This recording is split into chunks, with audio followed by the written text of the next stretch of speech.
Well, Neil, roles reversed, really, isn't it? This game tomorrow from last season. I know you were pretty much safe by the time you went to Hillsborough at the end of the season, but this time around, it's you who could relegate the opposition. Well, it was still nerve-wracking, when they went in front. I think the first attack they had, really, and the results, we were still obviously worried. But it's great. I think we have progressed, even though some people might think we haven't. I think it does show how far we have come, even though we are still disappointed. But it's another reason now. I mean, Sheffield Wednesday is such a big club, isn't it? You know what my allegiance is to United. I see Leo made a song and dance about it, didn't he, in Yorkshire Post, about me wanting to get them relegated. All I want is Rotherham to stay up. So he made the headlines, not me. So, but you lot never let facts get in the way of a good story, do you?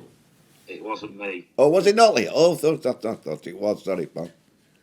No, it weren't Tim. It was the other lad. What's his name? Yeah, I can't remember his name now. Go on, carry on, lads. Well, I'll tell you what then. Here's a straight question then. As a Sheffield United fan, lifelong, if you were to be the one who put the nail in their coffin, what would it mean? It's just another game for us. We want to try and finish as high as we can. All I want our lads to do is, like I said, try hard, like we did. I mean, you can't say that if Sheffield Wednesday fans were watching the other night, they can't say that I didn't try against my old club, Rotherham, because I did. I tried my hardest against Rotherham. And I bet they were really pleased that I played like that, my team. So we'll be trying exactly the same to help Rotherham tomorrow. Nothing against that. You're up against a team, though. I mean, obviously they've struggled all season, but you're up against a team with the worst away record in the division. So, in theory, you're heavy favourites, aren't you? Well, have you seen our home record? I wouldn't say we're heavy favourites. We can't win at home. I think we need the fans in back here next year, hopefully. I think Sheffield Wednesday, quite deep down, might think it's not a bad game for them to play Middlesbrough away. Really, there's a lot worse teams that they could be playing against with things at stake. So, it's just got, I've got to make sure our lads are. I wanted to try and enjoy the last three games if I can. That means working hard and trying to play and attack teams when we can. And do you have a job then, in any way, in trying to get your team, I don't know if focus the right word, but, at the same pitch that you would be for a game in February or something, where there are things on the line? Well, I did notice a difference the other night. I thought the dressing room, the atmosphere was really good. And I want the same. I want us to enjoy coming in, getting changed, going out. All right, yes, there's not that edge because we can't do one or the other. So as a manager, you just don't know what that means to certain players. But from my own point of view, I'm glad it's Sheffield Wednesday because that's always the game I look forward. I look at in the calendar. When do we play Sheffield Wednesday at Hillsborough? When do we play them at home? I'm just disappointed there's no fans in because obviously the Wednesday fans, usually give me a rousing applause when we play against them. So I nearly took over there, a few years ago. I was, I was bloody close, yeah. What did they call Milan Mandaric? He offered me the job on a Friday night, and I said, "Listen, you have the weekend to think about it, Milan. Ask your chief exec and one or two others what they think about it, and let it out in the press what you're thinking. And then, if you still want me next week, I'll take over." And on the Monday, he said, "Oh yes, I see what you mean, Neil." And but in fairness to the Sheffield Star, they did a poll, and I think I got 60% that said they'd have me, which I thought that were good, me. If I'm honest, I would have enjoyed it as well at that time. Well, funny how things work out, isn't it? I mean, here you are now. Just going back to the other night, when we asked about Ashley Fletcher and Britta Sombalonga after the game, and you said, I just thought now was the right time. How much of that, if any, is actually sending a message to other players who are out of contract and may have decisions to make come the end of the season? Well, I just think that it was probably a week too late, really. I should have done that probably a week before. I thought I would get a little bit more out of them than what I did at that time. And like you say, you can't blame them. They've only got 3 weeks. Look at my old player Joe Bennett down at Cardiff, and he's not signed a contract, and he's done his cruciate, whatever it is, he's done his medial ligaments and that. So you can understand players coming out of contract, can't you, being a little bit worried, and I wanted total commitment between now and the end of the season, and I didn't think we could get that, if I'm honest. But no, I'll just be looking at all the. I think they've all got things to prove. I want them to enjoy the games. With nothing at stake, so let's have a go. And if we don't win games, it's not going to be the be all and end all. But I want us to try and play as much as we can in the circumstances, and give teams run. We've got Wickham to come last game. That might be something on that as well. You never know. So I think we owe it to the competition. And like I say, it's all right. The journalist in Yorkshire making a meal about me being a United out and all that, but I bet they didn't. I bet Wednesday nights didn't say out the other night when we played Rotherham. And Conor Malley obviously took his chance, didn't he, coming off the bench? How is Grant Hall? How's he recovered from his bang? I've not actually seen him at the moment. I think he had 7 stitches in or something like that in his head. So I'll be looking at that, obviously straight after if I can. But there won't. If there's any doubt, we won't play Grant. We'll just have to play it by ear on that. And just lastly, again, with the caveat that there are no fans in, so there'll be none of the reception you might otherwise get. Do you think you'll enjoy tomorrow as an occasion? No, not really. I think it's sad, if I'm honest. I think even though I'm a Unitedite and our rivalry goes back, when I was a kid, Wednesday was the massive club in Sheffield. They were the Man United and we were the peasants, and that was it all the way through. When I took over at Bramall Lane, my one objective was to finish above Wednesday and try and get him a higher league than Wednesday, which was unheard of, and we managed to do that.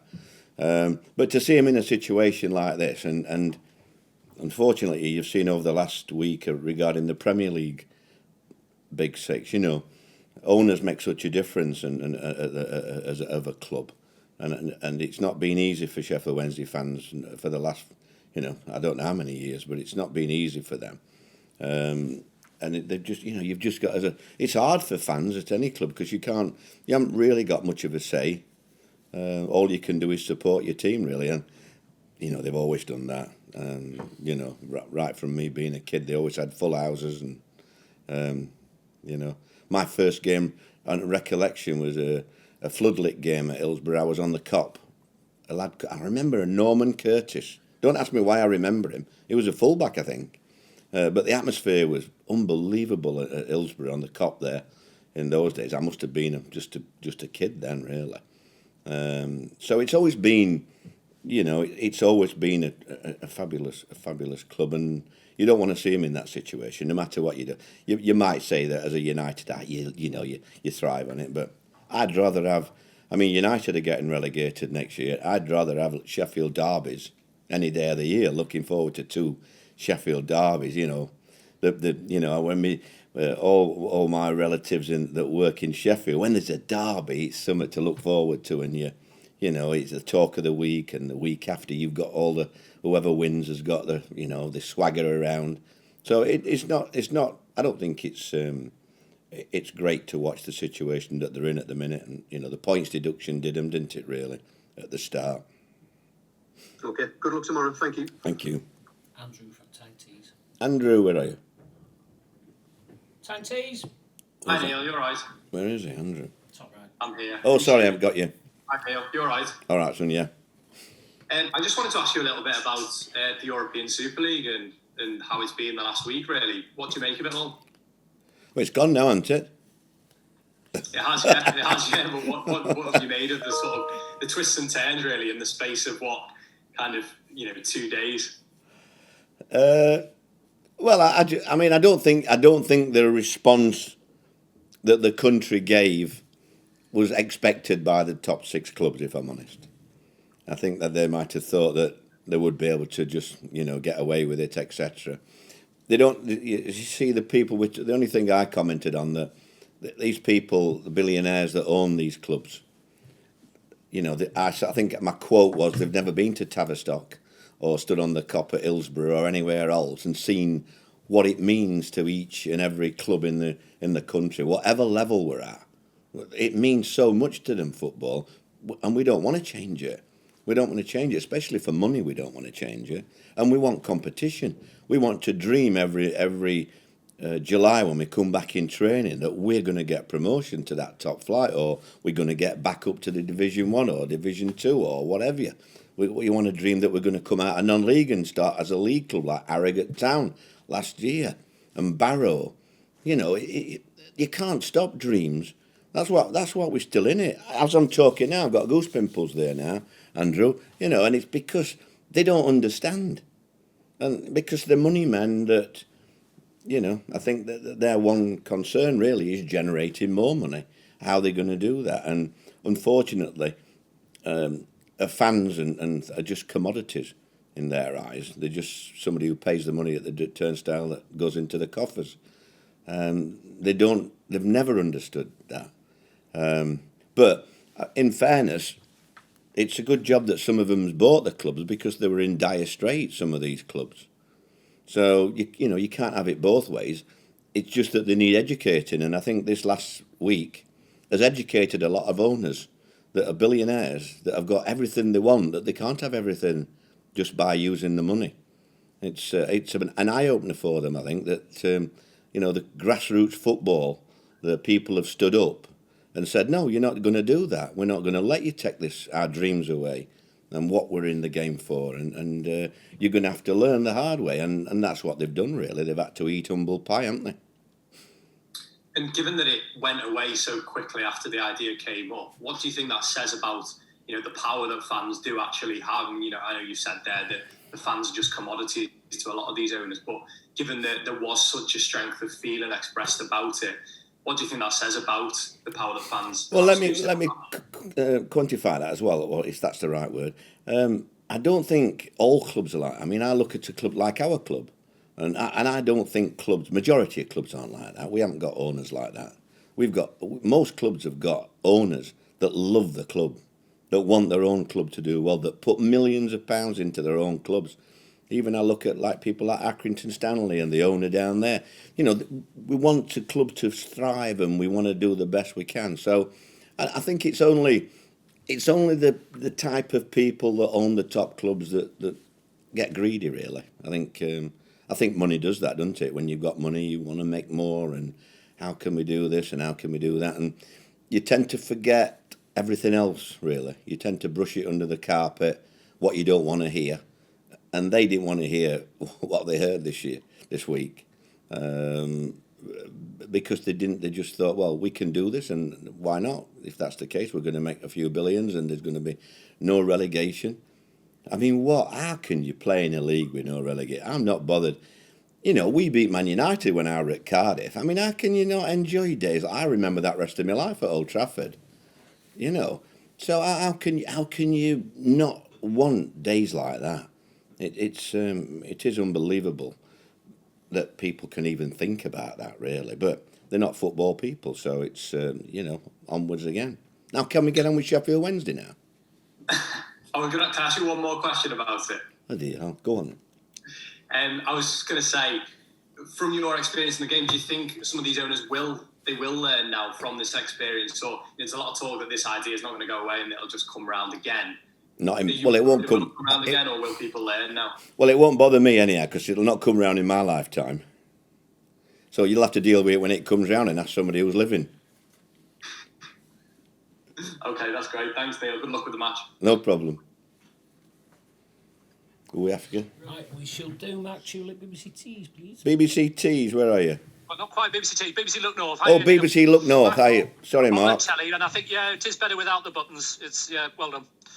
Nicely framed as well. Very good. You talk about the Sheffield Wednesday game and that game back in last July, the last game of the season. So have we really seen Wednesday's journey downwards or your journey upwards, do you think? Well, I don't know. I've not really seen enough of Wednesday. I can just look at how you've got to, put your own house in order, really. I think we've improved a hell of a lot in the space. I think we could have done better. I think, if you were making a report out, I think you'll always say you could have done better. Frustration a little bit for me as manager, because I think we should be higher. But, I think we said the other night, I'm glad we're not in the other dressing room. and the same will be said on Saturday, because it's a horrible. You talk about pressures at the top, and there's nowhere near as pressures like there is at the bottom. It's a horrible feeling at the bottom. I wouldn't want to go through that again, and it's there's no comparison with chasing promotion and avoiding relegation.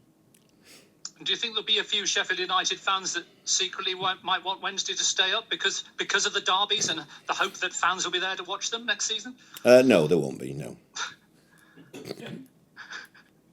Honest enough.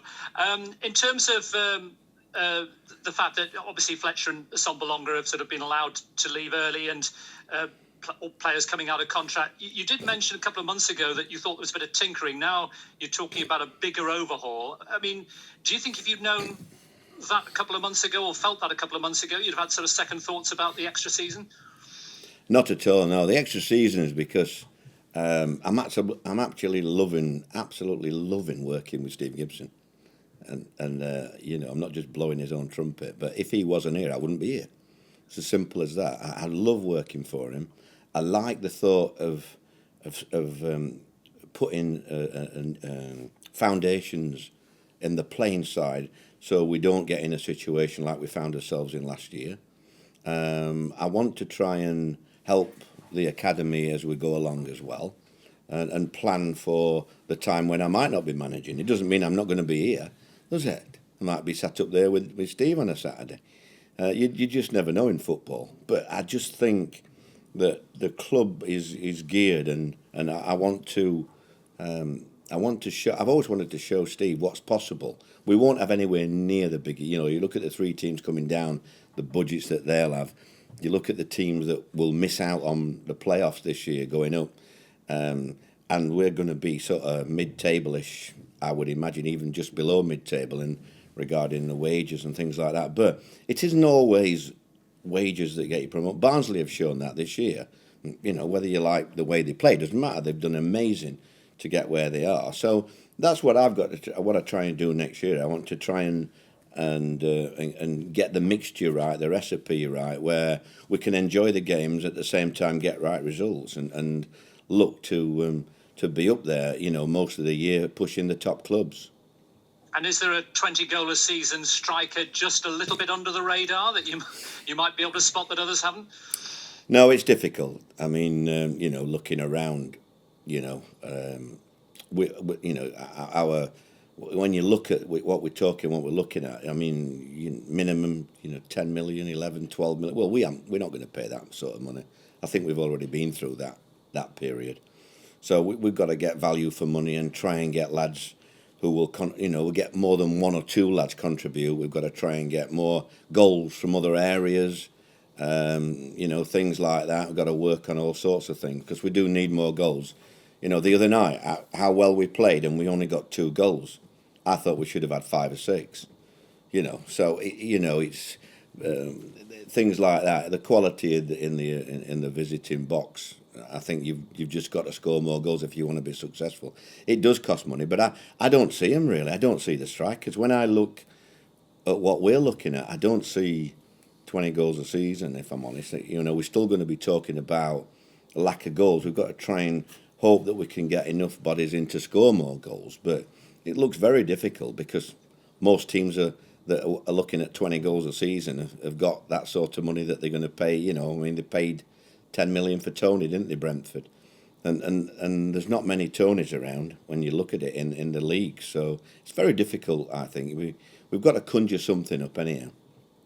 Most fans can't wait to get back into stadiums, but there'll be some perhaps who found other things to do with their leisure time when the sort of pandemic has really eased. So is it incumbent on yourselves, Boro, and other clubs to provide an exciting brand of football to get fans coming back and filling stadiums? No, not at all. Not here, anyhow. I'm not bothered about the rest of the country.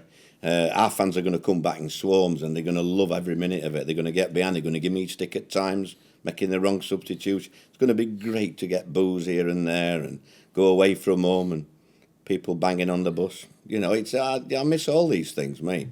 In fact, going back to Saturday's game, one of the best days is when I turn up at Hillsborough and I have to walk the gauntlet of about 30, 40 yards to the dressing room from the bus. They're always brilliant, the Wednesday fans. I do love that. And that's what you're in the game for, We've just. I don't think there's any chance of it being less. I think there'll be more crowds. These people that you're talking about. I disagree. I think there's going to be that many people want to come and shout at the team and encourage the team. And I think the Riverside will be rocking, how many? Whatever's allowed in, I think they'll be rocking. And just going back finally from me, just to that moment where you were sort of kind of offered the Wednesday job. I mean, do you ever look back and think what it might have been like if you'd taken it, what your family would have said, or do you think it just happens more in the sort of the modern era that managers and players do kind of cross the Derby divides? Well, my sister was a Wednesdayite, so our family was divided. But I would have took on the challenge if I'm honest. Because at that time I was annoyed at Sheffield United, the way I'd been treated. So I thought, well, what better could you do than go across the road and be successful? But it was never to be, I couldn't blame poor old lad. I couldn't blame Milan. I like Milan Mandaric. I've always got on well with him. So I think his chief exec talked him a little bit out of it at the time. But it would have been interesting. Yeah, you lose 2 or 3 games when you're managing Sheffield Wednesday and you're United. I'd get a bit more stick than normal, I think. But I was prepared to do it, and it would have been interesting, wouldn't it? But not to be.